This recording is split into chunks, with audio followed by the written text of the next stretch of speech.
안녕하세요. 방콕에서 부동산 에이전시 운영 중인 고아저씨입니다. 오늘은 주제를 이야기하기 전에 먼저 지금 7월이죠. 제가 블로그에는 써놨습니다만 6월 지나면 콘도들 가격이 많이 바뀐다라고 이야기를 했습니다. 실제로 콘도도 가격 많이 바뀌었고요. 더해서 아예 판매 방식이 바뀐 콘도들도 꽤 있습니다. 그래서 실제로 아예 투자가 불가능한 콘도들도 꽤 있기 때문에 여러분들 중에 저하고 상담을 하시고 자금 운용 때문에 투자 시기를 조율하고 계신 분들은 다시 한번 상담을 받으시길 부탁을 드리겠습니다. 자, 모르시는 분들 있어서 말씀을 드리면 태국 콘도는 분양했을 때하고 준공됐을 때하고 가격이 다릅니다. 정상적이면 당연히 가격이 조금씩 올라야 됩니다. 그러니까 조금씩 안 오르고 만약에 정지해 있다. 그러면 그 콘도는 잘 안 팔린 겁니다. 좋은 콘도가 아니죠. 가끔씩 연락 와서 가격 떨어진 덤핑하는 콘도 찾으시는 분들이 있는데 거의 대부분 메이저 회사에서 덤핑을 안 합니다. 그런데 유독 덤핑을 하는 회사가 있습니다. 그런 회사들의 판매하는 방식이 뭐냐면 준공될 때까지는 가만히 있다가 준공돼서 한 1년 정도 지나면 이제 덤핑을 하기 시작하는데 그럼 뭐냐면 준공돼서 1년 될 때까지도 콘도가 안 팔린다는 뜻입니다. 그러니까 손 털고 나오겠다는 뜻인데 그러면 앞에 산 사람만 뭐 되지 않습니까? 그 자체로 그 콘도는 그냥 쓸 데가 없는 겁니다. 그렇게 계속해서 일을 해왔기 때문에 이미지가 좋을 수가 없고요. 그러니까 그 콘도들 자체가 이미지가 좋을 수가 없게 되겠죠. 어떤 회사인지는 한 6개월 전에 제가 판매를 중단한 회사가 있습니다. 찾아보시면 나옵니다. 자, 그러면 본격적으로 오늘 주제를 가지고 이야기를 해보도록 하겠습니다. 자, 제가 요 콘도 지난번에 얘기하면서 요거는 팔기가 힘들다 이렇게 얘기를 드렸습니다. 자, 그런데 이 콘도가 지금 한 달도 안 됐지 않습니까? 그런데 지금 외국인 콘도 다 팔았습니다. 49%. 그러면 이야 이거 너무 좋은 거 아니냐 이렇게 생각하실 수가 있습니다. 그리고 가격도 뭐 원베드룸 기준으로 하면 유닛마다 가격이 다르니까 특정 지을 수는 없지만 2억 이내로 다 살 수가 있습니다. 그러면 너무 좋은 거 아니냐 이렇게 얘기할 수 있습니다만 꼭 그런 것만은 아닙니다. 오늘 그 점에 대해서 이야기를 해드리도록 하겠습니다. 자, 우선 위치를 봅시다. 여기가 여러분들 딱 보기에 외국인이 살만한 곳이라고 생각이 듭니까? 생각이 들지 않습니까? 만약에 이렇게 대로변이면 모르겠습니다만 여기라면 여러분들 외국인이 살만한 지역이라고 생각을 하십니까? 생각을 하지 않으십니까? 안으로 한번 들어가 볼게요. 바로 앞쪽으로. 자, 동네 이렇게 생겼고요. 지금 이렇게 생겼습니다. 자, 그리고 지금 보시면 이렇게 대단지 아파트촌이 있죠. 한국하고 중국 벗어나면 이렇게 대단지 아파트촌은 뭐라고 했습니까? 이런 것들은 임대 아파트일 가능성이 굉장히 높다고 했죠. 실제로 이제 요 한번 들어가 볼게요. 이것도 이렇게 23번 이렇게 적혀 있죠. 자, 그래서 이렇게 보시면 뭐 좋은 아파트 절대 아니죠. 대단지 아파트가 있으면 그 동네는 그렇게 잘 사는 동네가 아닙니다. 그래서 실제로 이제 이런 콘도들 같은 경우는 여러분들이 구매를 해서 직접 살기 불가능한 지역에 지어져 있기 때문에 제가 추천을 드릴 수가 없는 거고요. 이쪽 지역에 있는 사람들이 아니라 외국인이라고 하면 굳이 여기에 집을 구해서 살 필요가 없겠죠. 왜냐하면 여기 길가에 대로변에 나가면 전철역 옆에도 콘도들이 많습니다. 여기 콘도들이 많죠. 그래서 굳이 이까지 나가가지고 콘도를 임대를 받아야 할 필요도 별로 없습니다. 자, 그러면 과연 이 외국인 쿼터 49%는 왜 빨리 다 팔린 걸까?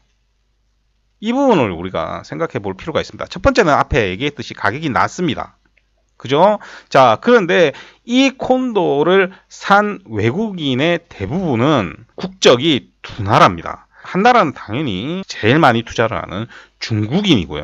한 나라는 미얀마 사람들입니다. 미얀마 사람들이 특히 재작년부터 본국에 내전이 심해지면서 부자들이 자산을 태국으로 이전하고 있습니다.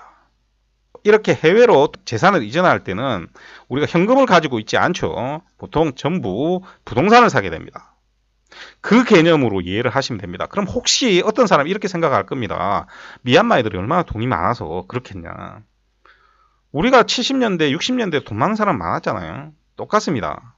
얘네들 중에서는 한층 다 사는 사람들도 꽤 많습니다. 중국 애들이 많이 그렇게 했는데 미얀마 사람들도 그렇게 합니다. 고정관념 버리셔야 되고요. 태국에 투자를 할 때 중국 사람들과 한국 사람들이 투자를 하는 이유가 다르다고 제가 누누이 강조를 했습니다. 그러니까 이 사람들이 하는 거는 본국에 있는 재산을 이쪽으로 옮겨 놓는 게 가장 큰 목적입니다. 자, 그러면 태국 콘도는 어떻게 사야 됩니까? 외국에 있는 계좌에서 태국으로 송금이 돼야 됩니다. 그것도 외환으로 송금이 돼야 되죠. 이렇게 하려고 하면 외환법들에 전부 다 저촉을 받게 됩니다.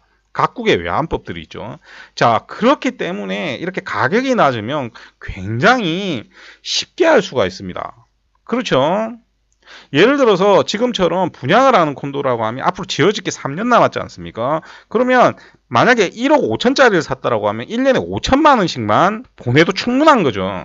1년에 예를 들어서 6만 달러를 해외로 보낼 수 있다라고 하면 충분하게 되는 겁니다. 그죠? 그래서 이런 콘도들이 외국인 커터가 일시적으로 나가는 경우가 굉장히 많습니다. 그러면 여기서 문제는 뭐냐? 태국인들은 지금 이 분양하는 시기에 이 콘도를 살까라고 우리가 생각을 해봐야 됩니다. 그런데 이렇게 가격이 싸고 위치가 그렇게 좋지 않은 콘도인 경우에는 아주 부자들이 사는 콘도가 아닙니다. 그렇죠? 그러면 이 콘도를 분양을 했을 때 태국인들이 사냐 하면 이런 가격이 낮은 콘도들은 우리가 대출을 받아 사지 않습니까? 그렇기 때문에 대부분 완성이 되고 나서 삽니다. 즉 외국인 쿼터에 팔린 비중과 태국 사람들의 팔린 비중이 어마어마하게 차이가 난 상태로 지금 있는 겁니다. 그렇기 때문에 외국인 쿼터가 다 팔렸다라고 하더라도 꼭 이 콘도가 투자하기에 좋은 콘도는 아니라는 겁니다. 그리고 여러분들한테 이 콘도를 제가 팔았다 한들 여러분들이 이 콘도를 사셨겠습니까? 저는 사실 분 거의 없다라고 생각을 합니다. 그리고 이렇게 49%가 한 달 만에 다 나갔다라는 것도 제가 알려드리니까 여러분들이 아는 거지, 제가 알려드리지 않으면 여러분들은 모르는 겁니다. 무슨 얘기냐면 여러분들은 콘도를 사러 갔을 때 그 콘도가 어느 정도로 잘 팔리고 있는지조차 여러분들 잘 모릅니다. 그렇지 않습니까? 자, 그래서 비슷한 경우를 하나 또 보도록 하겠습니다. 여기는 제가 한번 설명을 드린 적이 있습니다. 그러면서 이런 콘도들이 임대료는 공실 생각 안 하고 보면 잘 나온다. 수익률이 꽤 높으니까 혹시라도 투자하실 분 있으면 말씀을 하시라. 다만 나중에 매각할 때 문제가 생길 가능성이 꽤 있다라고 말씀을 드렸습니다. 그러니까 그 정도 임대소득으로 매각 손실을 메꿀 수 있다라고 생각하시면 이야기를 하라라고 제가 얘기를 한 적이 있습니다. 그런데 아무도 연락 온 적이 없습니다. 당연하죠. 이렇게 이제 외곽에 있는 콘도 같은 경우에 여러분들 관심도 없습니다. 자, 그런데 지금 보시면 여기 콘도가 예전에 지어져 있죠. 그리고 이거는 두 번째로 지은 겁니다. 이거는 다른 회사 콘도고요. 자, 그러면 이렇게 이쪽 위치에만 해도 콘도가 여러 개 있고, 지금 여기도 지금 콘도 분양을 하는 거겠죠. 지금 그러면 이쪽에 콘도가 그나마 잘 팔렸다, 이렇게 생각을 하실 수가 있습니다. 자, 실제로 이것도 앞에 거와 비슷합니다. 여기도 외국인들이 대부분 사고 있습니다. 가격이 낮기 때문에 특히 중국 사람들이 많이 사고 있습니다. 안 보고 사는 사람들도 굉장히 많다라고 합니다. 자, 그런데 제가 이거 결정적으로 물어본 게 태국 사람들한테 얼마나 팔렸냐, 태국 사람들이 사겠냐라고 얘기를 하더라고요. 바로 여기에 함정이 있는 겁니다. 이건 지금 앞에 거하고 다르게 다 완성이 된 콘도입니다. 그럼에도 불구하고 태국 사람들이 사는 비중이 굉장히 적은 겁니다. 그런데 지금 요거는 앞에 거 비해서 임대는 오히려 더 잘 될 수가 있습니다. 역 바로 앞에 있고 주변에 있는 공장들 같은 것들이 많기 때문에 더 잘 될 수 있다, 이렇게 볼 수가 있습니다.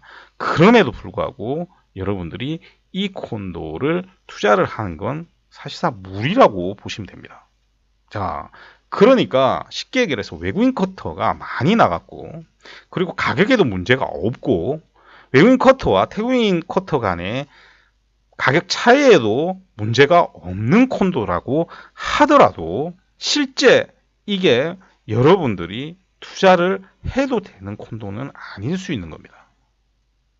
그러니까 가격도 낮고 전부 다 보면 괜찮지만 실제 여러분들이 투자를 할 수 있는 콘도는 아닐 수 있는 거죠.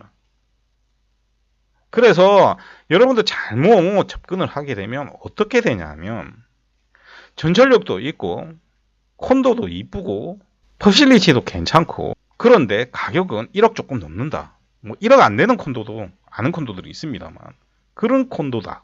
그러면 여러분들 솔깃하는 사람들이 무조건 생기게 됩니다. 그렇죠? 자, 그런데 제 입장에서는 이제 공아저씨가 보는 입장에서는 요거는 여러분들이 투자를 할 만한 콘도가 아니다. 이렇게 판단이 되는 거죠. 그리고 저처럼 만약에 투자를 하신다면 요런 단점이 있다. 이렇게 얘기를 해 드리는 겁니다. 그죠? 그리고 이거는 딱 보면 너무 멀지 않습니까? 그래서 제가 이거는 공짜로 관리도 못 해드리는 위치에 있습니다. 그런 점까지 여러분들이 투자를 하실 때 감안을 하셔서 여러분들 보셔야 됩니다. 그냥 보면 얼마나 좋습니까? 공장, 여기 도요타 혼다 공장 다 있고요. 여기 보시면 고속도로 진출입구 다 있고요. 그 다음에 전철역 앞이고 그냥 한국적으로 보면 굉장히 좋아 보입니다만 실제로는 별 의미가 없다. 이렇게 생각을 하시면 되겠습니다. 따라서 여러분들이 그냥 우리가 수치적으로 나와 있는 거 그리고 눈에 보이는 거 이런 것만으로 여러분들이 생각하면 안 된다는 점 다시 한번 강조드리면서 오늘 방송을 마치도록 하겠습니다. 이번 주말에는 콘도 영상을 하나 올려드릴까 싶고요. 그 다음 주에는 어떤 분이 이제 이주를 할 때 집을 어떤 식으로 접근해야 되냐, 사야 되냐, 아니면 임대를 받아야 되냐 이런 부분에 대해서 한번 이야기를 해드리도록 하겠습니다. 자, 오늘도 들어주셔서 대단히 감사드리고 이상 전 방콕에서 고마저씨였습니다.